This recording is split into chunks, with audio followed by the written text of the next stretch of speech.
In a typical home, somewhere between 8 and 20% of the total square footage you're paying to build, heat, and cool is dedicated entirely to hallways, space you walk through, but never actually live in. In poorly planned layouts, that number has been documented as high as 32% of the entire home. An O-shaped Barndominium claims to solve this almost entirely, and the architectural logic behind it is genuinely sound, but eliminates hallways completely is a bold claim, and I'm not going to let it stand unchecked. In this video, I'm giving you the real math, the real design mechanism behind this claim, and an honest answer to whether it actually holds up. Stay to the end, because there's a real trade-off buried in this design that most videos on this topic conveniently leave out. Before we get into it, if you want the real architecture logic behind a bold claim instead of just the highlight reel, hit subscribe. This is Homes and Haven. Every week I break down the real design thinking, the real engineering, and the honest costs behind the builds people are talking about. Let's get into it.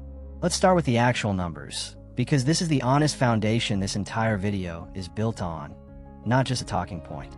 Industry data on residential circulation space consistently lands somewhere in the range of 8 to 20% of total square footage dedicated purely to hallways and circulation, with well-optimized layouts pushing that number down toward the low single digits, and poorly planned layouts pushing it dramatically higher. One documented case put a 2,815 square foot home circulation space at 924 square feet, or 32% of the entire home, dedicated to nothing but hallways.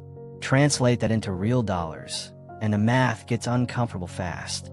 At a typical regional construction cost, even a modest 10 to 15% of a home's square footage going purely to hallway circulation can represent tens of thousands of dollars spent building, insulating, flooring, and finishing space that serves no living function whatsoever. You don't cook in a hallway, you don't sleep in a hallway, you just pay to walk through it. That's the real, honest problem this video's title claim is responding to. The question is whether an O-shaped floor plan actually solves it, or just moves the same problem somewhere else and calls it solved. Here's the actual architectural mechanism behind this claim, and it's a genuinely smart piece of design logic, not a gimmick. In a standard rectangular home, a hallway is almost always a single-loaded or double-loaded corridor running through the interior of the structure, meaning it's flanked by rooms on one or both sides, with no exterior wall of its own, no windows, and no function beyond connecting one room to another. It is, architecturally, pure circulation and nothing else. An O-shaped floor plan restructures this completely. Because every wing wraps around a central courtyard, the corridor connecting your rooms doesn't have to run through the dead center of the structure. It can run along the courtyard-facing interior edge of each wing instead, meaning that same connective path now has a full wall of windows or glass doors facing your private courtyard.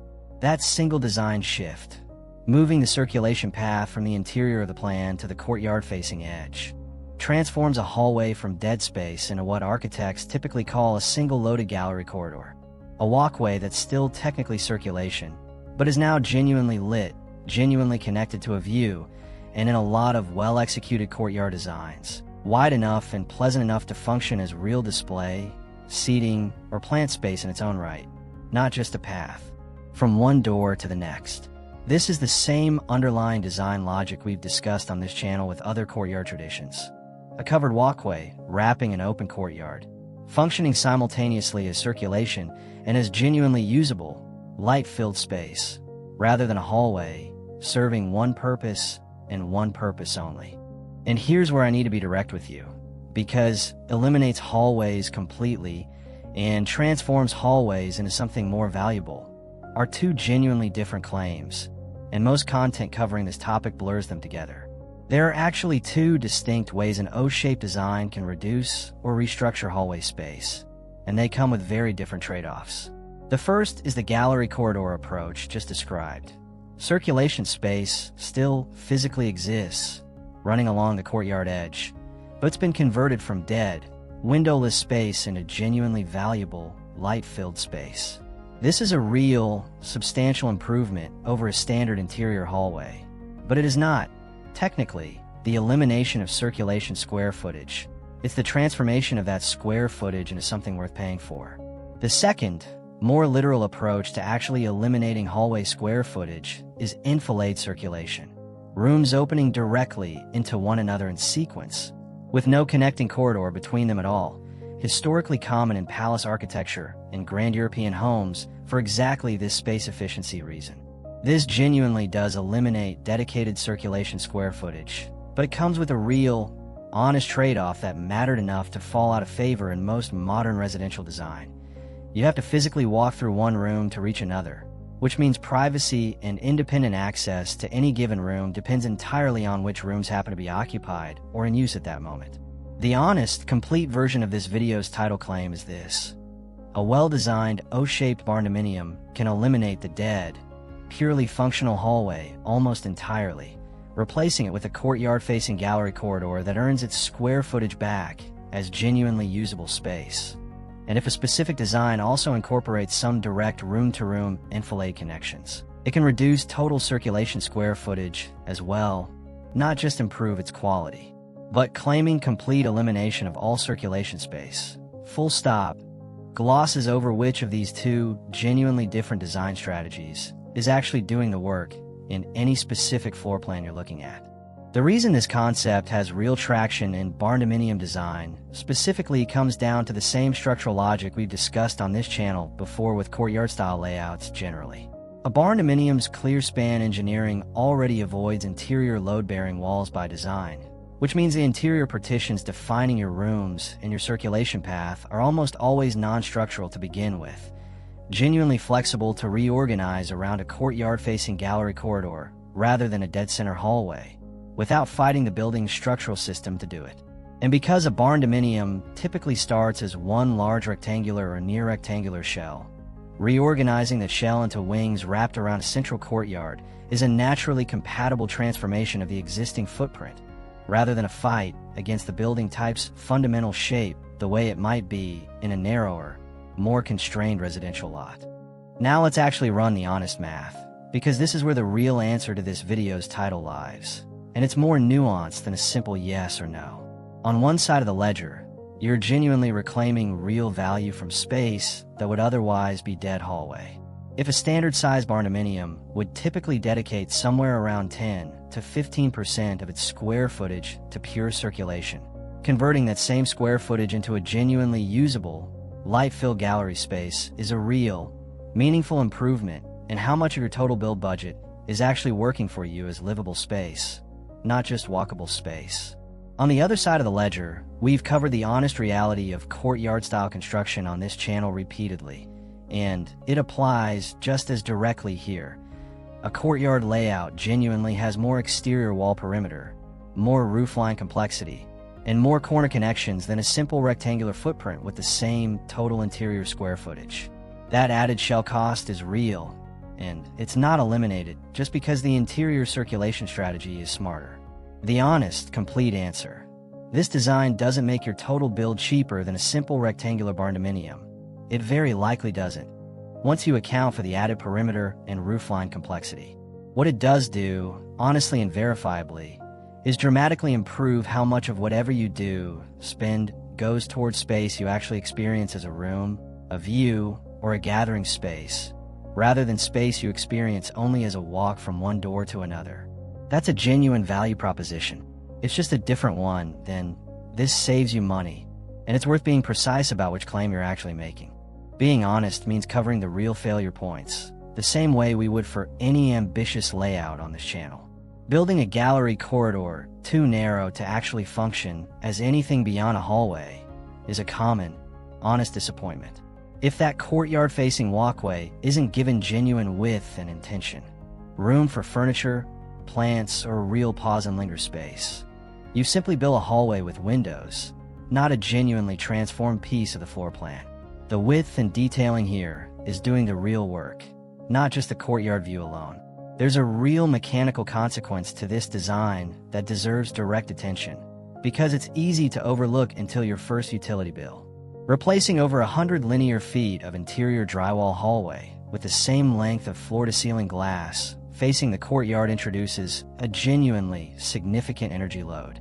Under the International Energy Conservation Code, A high glazing-to-wall ratio like this creates real solar heat gain on whichever side catches afternoon sun, and correspondingly rapid heat loss on the shaded side. Meaning a single, central HVAC system genuinely can't keep an O-shaped gallery loop comfortable. This layout needs a real multi-zone mini-split or VRF system, or hydronic radiant floor heating run along that glass perimeter specifically, to prevent one wing baking in the afternoon while the opposite wing stays cold in the shade.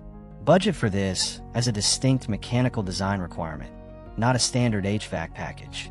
And the same thermal expansion risk we've covered on this channel with other closed-loop O-shaped builds applies directly here, made more acute by all that glazing specifically.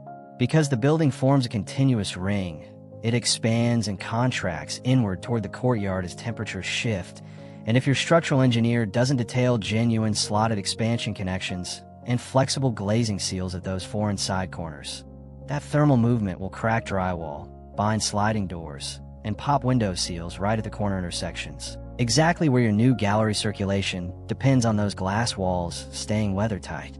We've covered courtyard drainage engineering in detail elsewhere on this channel, and it applies directly here too. With rooflines pitching inward toward the same central courtyard, your new circulation strategy depends on real engineered drainage away from the foundation is non-negotiable, not an afterthought. And underestimating the corner connection engineering on a fully enclosed loop, which we've also covered in detail on this channel with other O-shaped builds, remains just as real a consideration here. Those four corners are genuine structural intersections, not just where two hallways happen to meet, and they need a structural engineer's attention from the earliest design stage. So, does an O-shaped barndominium actually eliminate hallways completely? Here's the honest, direct answer. It eliminates the dead, purely functional hallway, the version of circulation space that serves no purpose beyond connecting two doors, replacing it with a genuinely valuable, light-filled gallery corridor that earns its keep as real usable space. That transformation is real, well supported by real architectural logic, and genuinely significant given how much of a typical home's budget disappears into pure circulation space.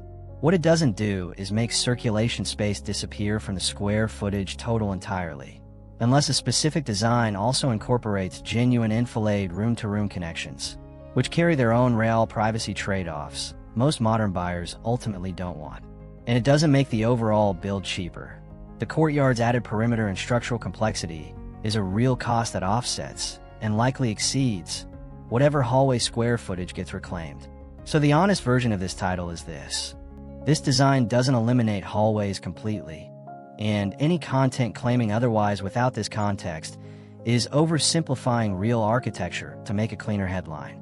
What it does do is take one of the most consistently wasted categories of square footage in residential construction and turn it into some of the most genuinely valuable space in the entire home. And that's a real, legitimate, and honestly a more interesting achievement than the literal claim in this video's own title. That's the honest architecture behind this design, the real math on hallway waste, the real mechanism that makes an O-shaped layout genuinely smarter, and an honest answer to whether it lives up to its own bold claim. If this gave you a clearer, more complete picture than the highlight reel version of this trend, do me a favor and subscribe. This is Homes and Haven. I put these breakdowns together because I'd rather you understand the real design logic and the real cost behind a trend than just admire a rendering. New videos like this one drop every week. Let me know in the comments. Is reclaiming your hallway space worth the courtyard's added cost for your build? Or does a simple rectangular floor plan still make more sense for you? I read every comment, and it genuinely shapes what we cover next. Thank you for watching, and I'll see you in the next one.